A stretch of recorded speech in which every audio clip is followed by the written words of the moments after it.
Welcome back to our home build. We are picking up in week 9 after the framing has finished and we are beginning the insulation. Guys, so we're back again today. This is the second day that the insulators were out. So start to see things like this around. Here they've got those are the vents that they install. Because a big thing with the attic space is you want to get a lot of airflow going through there. That keeps things from getting a lot of moisture buildup. So you can see where they're getting those vents installed. And that basically just lets the air get past the insulation up into the attic space, and then the ridge, the top of the attic space, is vented as well, and that's where the airflow takes place.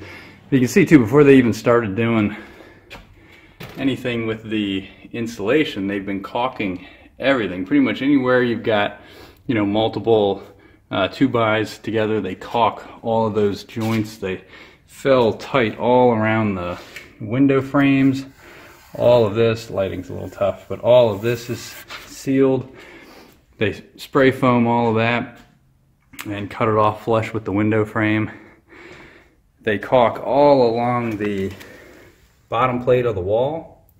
You can see that pretty much anywhere there's a gap, they caulk and seal up. It is pretty impressive. They really spend a lot of time on that prep work. All of these the double top plates, all of that gets caulked. And so out here, the big space, you can see, is where they spend a lot of their time. Here you can see the vents go all the way up, because of course we don't have an attic space because it's all exposed. So the idea is to get the air in, flow all the way up, and then out the top above that ridge beam. And then it's tough to see. You can see here where it's actually overlapping. So they have this mesh, this netting that they put up, because they're gonna blow insulation in. It's gonna be dry, but it's gonna be blown in insulation. And of course, since the drywall isn't in place, you need something there to hold the insulation. So they put up all that netting, and then I think tomorrow they're still gonna be prepping, but then Thursday they'll start blowing in the insulation, and it fills all of those cavities up real tight with insulation. And as you can see, it looks a little different in here. The insulators are 95% done. They got all of the roof and exterior walls done. You can see it's like a snowy explosion in here, it kind of looks like. And there's actually snow outside too, which is kind of funny. Well, they put this mesh stuff up. They just stapled all the studs. That allows them to blow this stuff in, because this is just dry, loose stuff. But you can see how tight they pack it into the stud cavities. It's just amazing. Now, like over here where we're going to be putting drywall, there's an attic space above there, so they can come back after the drywall's in and just blow all the insulation on top of the drywall. So they do that there, and over in the master bedroom area, they do it over there as well. Really, really happy with it, I think, and it's coming out really nice. Really good insulating value. Should keep it warm. They had a heater going. I have my 2 little heaters going, and it really keeps it comfortable in here now, because there's just so much less of the air escaping through the walls, through the windows. All of that stuff gets all sealed up by these guys. They do a heck of a job. That pretty much wraps it up. So yeah, so we are almost done with the insulation. Once it's totally complete, I'll get that inspected. We'll get the okay on there, and then the next step is to start closing everything up with drywall. So we are getting close. Also during week 9, our excavator installed our septic system. We chose a newer system that utilizes coconut fiber. Our land did not perk in the area that we wanted to locate our sand mound, so we had to change our plans in order to accommodate where the sand mound had to be. There is no real secret to the septic layout. You really just need to find out where you perk and then design the layout according to the appropriate setbacks and necessary space needed between the elements. We also had our well drilled and the water line brought to the house. Week 10 brought us to siding. We were so excited to say goodbye to the greenhouse, but we also ran into our next big problem. The building supply company ordered only half of the siding we needed for our house. This also happened to be right around Christmas, and the manufacturer was closed for the entire week. Our sider completed as much of the job as he could, and he would have to come back later once the materials arrived and he had another break in his schedule. During this week, we also had more stone laid in the driveway and parking area, and our propane tank set. You can see in these photos how the ground settled where we ran the water lines and septic lines. This is all part of the battle with building, and these areas need to be filled as they settle. Week 11 brought us to drywall, a major turning point in the build. Some really fun things are happening at the house today. It's snowing, and our drywaller's here doing the drywall, and he's listening to 80s music, which I kind of admit that I love about him.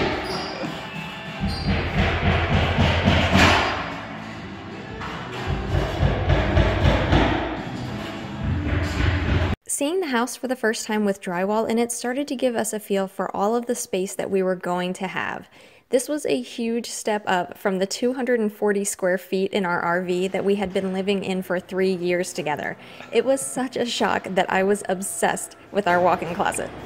This is Jenny walking circles around her new walk-in closet. This is a closet. You don't know the struggle it's been on the RV lately, especially since it switched to winter clothing, because the winter clothing is so much bigger that literally our closet is disgusting. It's like just jamming It's things. like, it's basically a cubby hole. I mean, we call it a closet. It's a big cubby hole, and we are just jamming. And we're organized people, so you know this doesn't fly for us, you know. Yeah. No, I I twitch now anytime I get within like 2 feet of our closet. I hate it.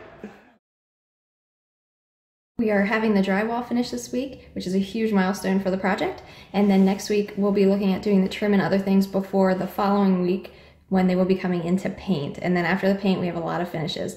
So Chris and I are actually going to be doing a lot of that work. So we're really trying to get things together and prepared so that we'll be able to move through that as quickly as possible. In order to do that, we have found ourselves in one of the more difficult phases of this process, and that is picking out and ordering everything. And it's all those little details. This is where, if you're doing a self-build, this is where it gets really, really difficult, because a GC is really helpful with, you know, they know all of the details. They have certain ones that they like to use, and it makes it a lot easier. When it comes to doing it yourself, it's every single little decision that you have to pick out. And we're in that process right now, just trying to make decisions and move forward as quickly as we can, but also make the right decision. So it's a really big week here at the house. Let's look at a few of the challenges we were faced with so that you can get a glimpse of what this stage in the process is like. The way that this is going to be, oh, I love this song. Seriously, 80s, love this guy, the drywaller, love that he loves the 80s.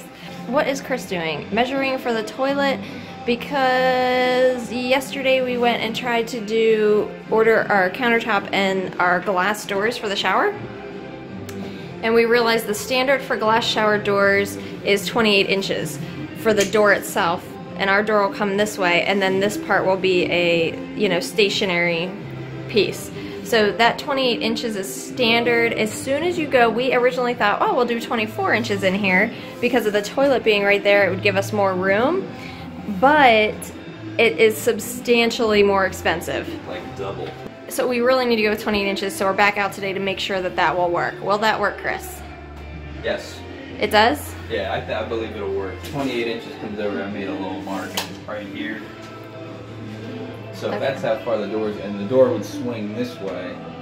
And we're gonna So that leaves us how many? A round toilet instead of one of those elongated ones. The round, you know, the old school ones are the round ones that they still make, and it just saves you some room. It doesn't stick so far out from the wall. So that plus, and this one just kind of happened by accident. This is actually closer to the wall than typical.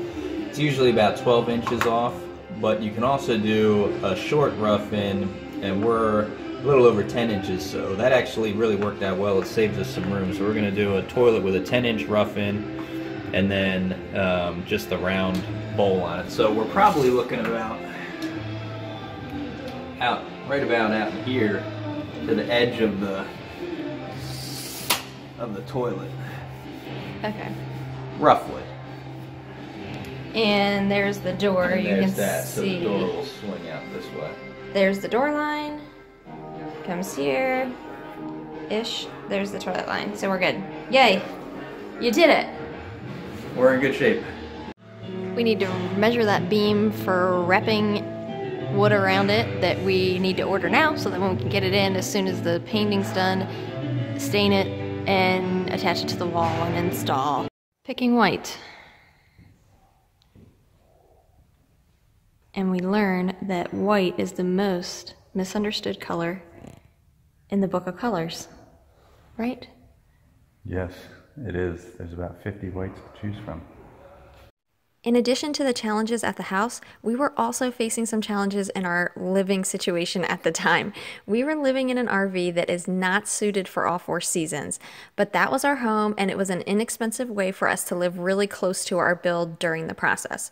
However, we did have to deal with frozen pipes and a lot of extra work. But we also knew that all the challenges we faced would make finishing the house and moving in that much sweeter. And now we had completed the 3rd month of our build and we only had 1 more month to go. There is light at the end of the tunnel. Thanks for joining us, and in our next video, we will take a look at the final steps in the process.